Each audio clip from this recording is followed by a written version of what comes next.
Welcome back. We continue with section 65 of Transfer of Property Act. This speaks about implied contracts by mortgagor. For what all can a mortgagor get into an implied contract? So what we were reading till now is all express contract, but when it comes to implied contract, for what all can the implied contract be entered into? It is common knowledge, contract can either be implied or express. Can either be implied or express. Now, since we have this, implied contract is also a valid contract. Am I right? So, contract can either be implied or express, and implied contract is also a valid contract. So, that means for what all purposes can the mortgagor get into implied contract with the mortgagee? For all the purposes. For laying the property as security, for fixing the rate of interest, loan amount, mortgage debt, mortgage money, for fixing the rate of interest, for fixing the period of loan, mortgage, everything that is there in the express mortgage deed can be given by way of implied contract. Okay, so there is no provision saying that implied contracts cannot be entered into for the purpose of mortgage. Implied contracts are also valid contracts when it comes to mortgage deed. Okay, we go to the next section, 65A. Mortgagor's power to lease. Mortgagor's power to lease. When does a person become a mortgagor? Once he mortgages his property. Right? So once he mortgages his property to the mortgagee, can he give it out on lease? Yes, he can give it out on lease. Understand? In this lease, what all he has tried, the lease agreement will be as usual. What is the rent amount? What is the lease period? When is the person coming into possession? Right? So when can a lessee take possession? Not later than 6 months from the date of execution of lease deed. Not later than. That means what? If today the lease deed has been executed, the lessee should take possession of the property within 6 months from the date of execution of the lease deed. Understand? And the lease cannot be for more than, okay? Lease cannot be for more than 3 years. So, see, the lease deed will be as usual, okay? As is there in all the lease deeds. He has the power to enter into lease even though he has mortgaged his property to the mortgagee. But still, mortgagor remains the owner, therefore he has the power to enter into lease. But what are the conditions over there? The lessee must take possession of the property within 6 months from the date of execution of lease deed. The second condition is the lease should not be for more than 3 years. Okay? And what is the last condition there? Lease cannot be renewed.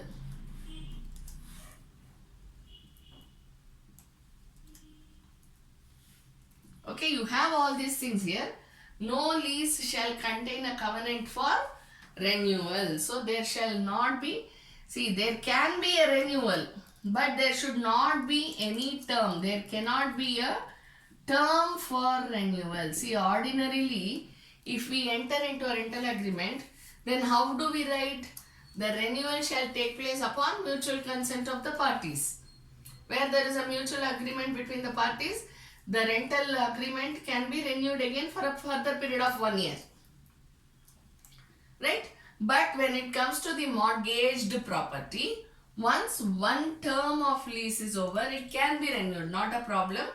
But this lease agreement should not contain a term which says that there can be a renewal. Understand? Because by then we don't know what is the position. So there cannot be a covenant for renewal. Covenant for renewal means there cannot be a term saying that this may be renewed at the option of either party to the or mutual consent of both the parties to the lease. Okay.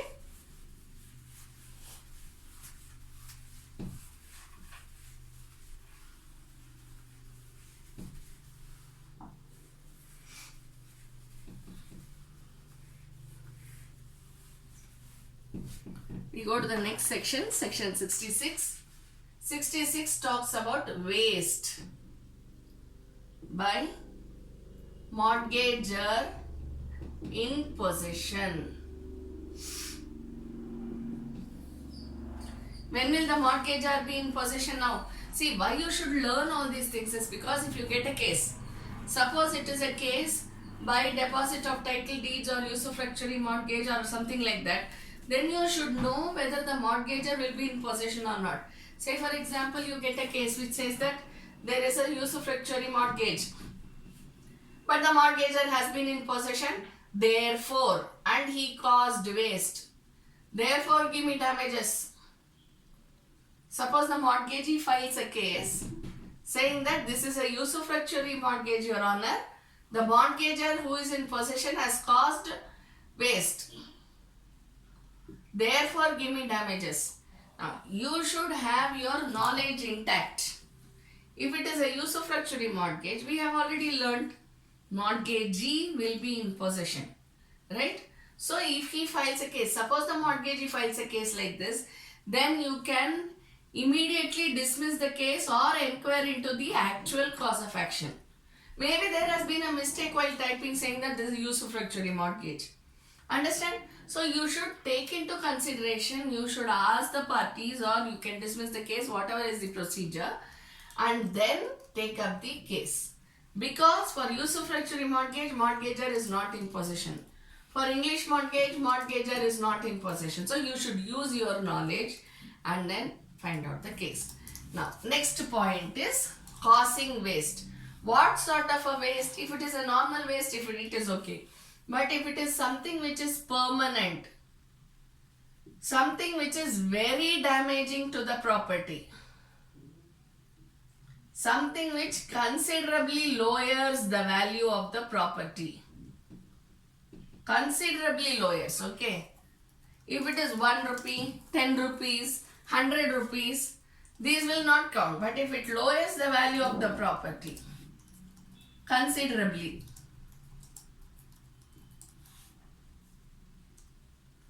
then also the mortgagor is supposed to have caused waste. What is important? Mortgagor should be in possession. This is the main point over here. Understand? And what sort of a waste should it be? It should become very difficult for the property to be refurbished again. Understand? Or it is something which lowers the value of the property. Something like this should have occurred when the mortgagor is in possession. Then the mortgagee is entitled to the cost, the expenses. He can file a suit.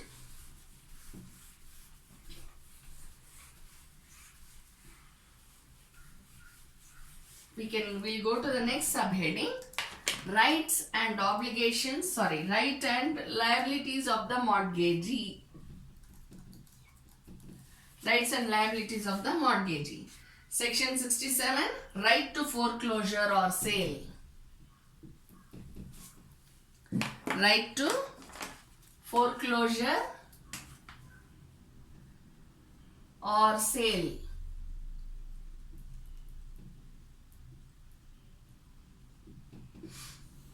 Okay. What is of course, sale, you know, we are talking about auction sale. Okay. But what about foreclosure? The mortgagee has the right to file a suit for foreclosure. What do you mean by foreclosure? In the absence of a contract to the contrary. This is very important. The mortgagee has at any time after the mortgage money has become due to him and before a decree has been made. So what is the stage? After expiry of due period. but before decree by court.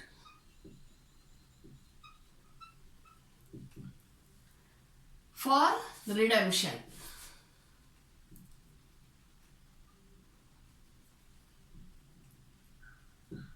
Okay. So, any time after the expiry of the due period, before the decree by court for redemption, a mortgagee can file a suit for foreclosure, saying that he has not paid me, he has not repaid me, therefore kindly don't allow redemption. He has not repaid me in whole, therefore don't kindly allow redemption. Give me the property. Give me the property. Give me the right over the property so that I can realize the mortgage money. Understand? So this give me the property instead of redeeming the property is known as right of foreclosure. So mortgagee has a right to file a suit for foreclosure if the mortgager does not repay the amount even after the due date. Okay, say for example, if the loan period is for 10 years. I'm sorry, just give me 1 second. If the loan period is for 10 years. Okay, he has not repaid the loan in 10 years. So what happens? He has filed a case for redemption saying that 10 years of loan agreement has already passed, Your Honor. So please redeem the property. Understand? Now, if 10 years have been passed and he wants the redemption of the property, he is asking the mortgagee, the time is expired, therefore give me the property. Okay, time is expired, I can understand. But what about my dues? Okay, so then he files a case for foreclosure. Mortgagee files a suit for foreclosure saying that the due period has expired and he is asking for redemption of the property. Therefore, I am filing this suit for foreclosure. Understand?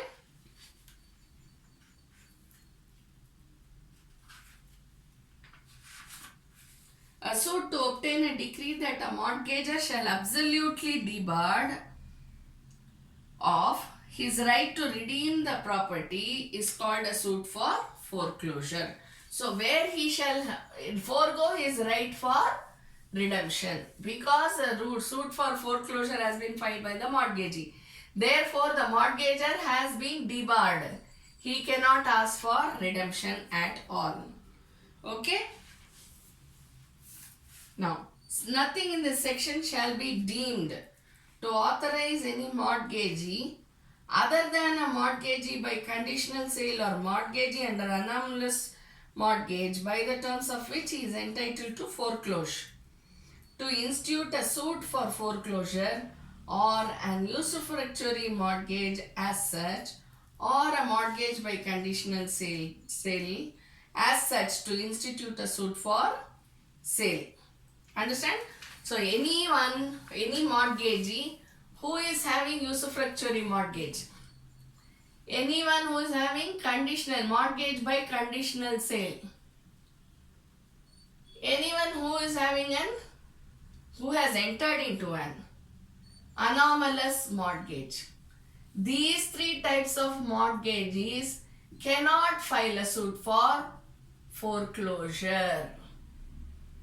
So this section exempts a mortgagee by usufructuary mortgage, mortgagee by conditional sale, mortgagee by anomalous mortgage. Why is it so? Because usufructuary mortgage, who is using it? Yes, the mortgagee. And he is getting the rents and profits from the property, mortgage property. Therefore, he shall not file a case for foreclosure unless there is a contract to the contrary, remember. And then a person by conditional sale, only if he gives back the amount does this sale happen, otherwise it doesn't happen, am I right? So he cannot file a case. Then anomalous mortgage, we know it's a confusing mortgage, therefore there cannot be any suit for foreclosure. Nothing in this section shall be deemed to authorize a mortgager who holds the mortgagee's rights as his trustee or legal representative, and who may sue for a sale of the property to institute a suit for foreclosure, where the mortgager himself is the authorized agent for mortgagee. He is the authorized agent for mortgagee. In that case, he cannot file a suit for foreclosure. Why? Because he is the agent of the mortgage. The interests are conflicting. Am I right? Then the next one. Nothing in this section is deemed to authorize the mortgage of a railway, canal or other work in maintenance of which the public are interested to institute a suit for foreclosure or sale.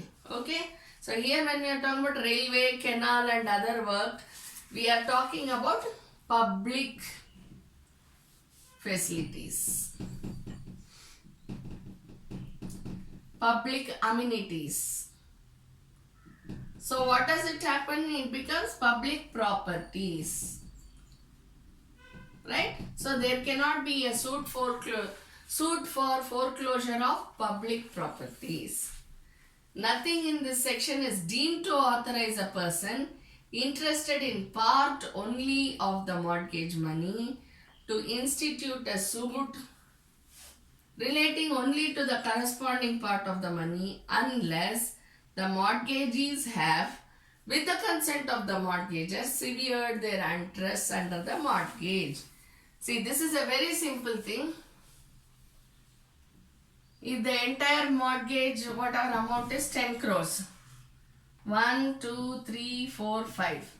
Now there are 5 mortgages, okay?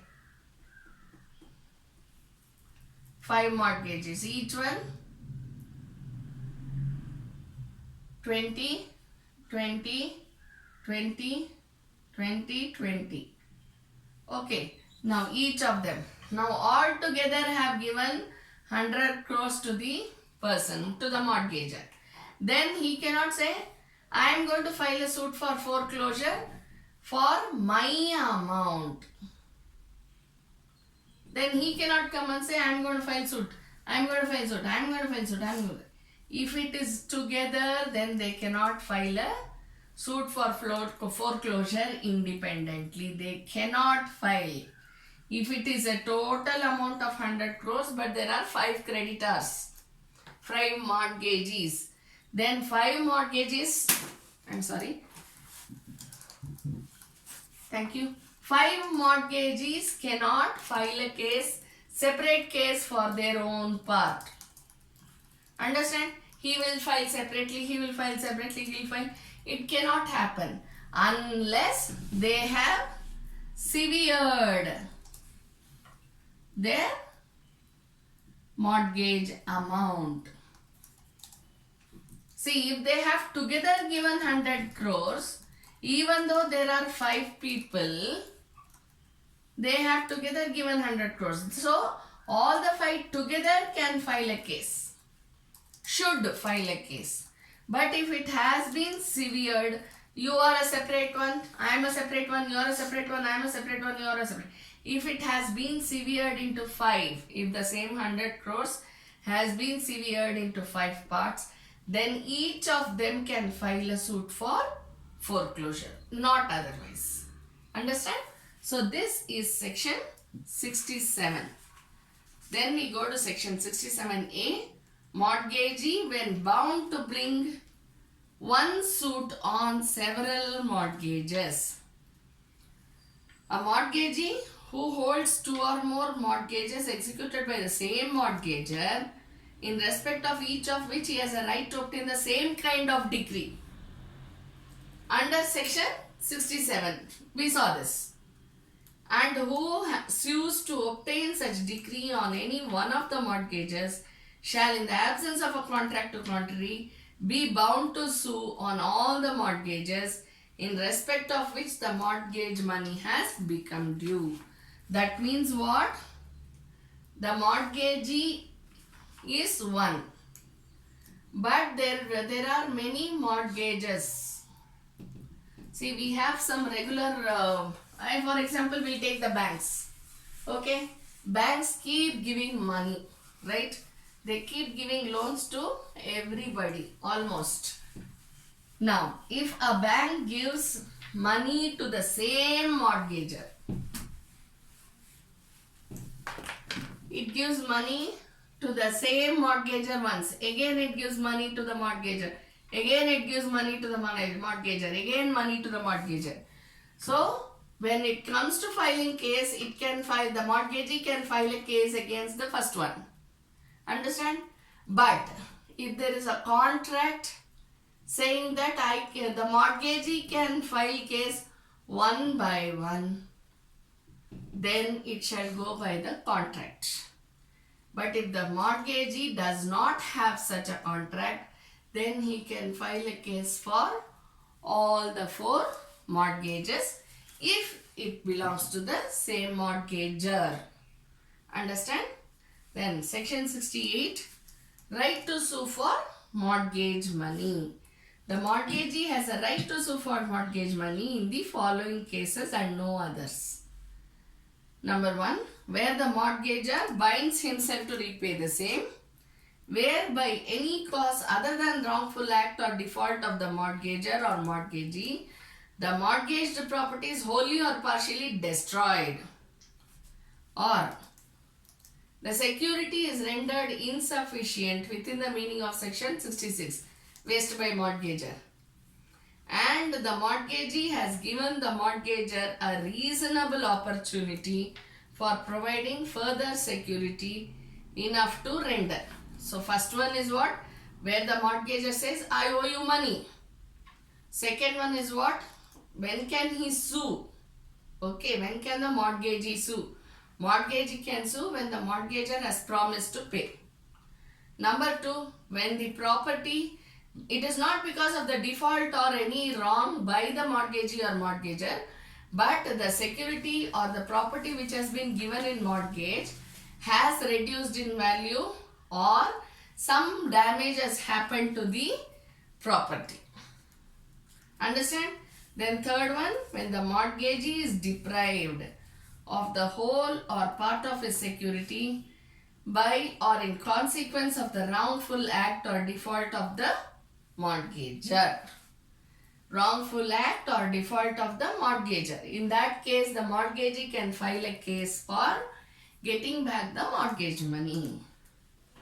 Fourth one, where the mortgagee being entitled to possession, the mortgager fails to deliver the same to him.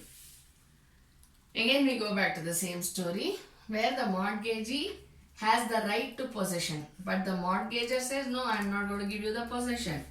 Then the mortgagee can sue for the mortgage money.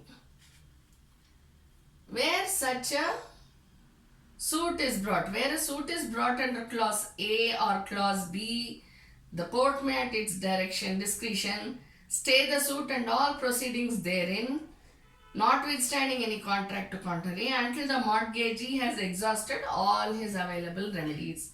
What is clause A?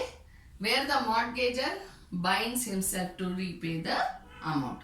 What is clause B? Where the security given is insufficient.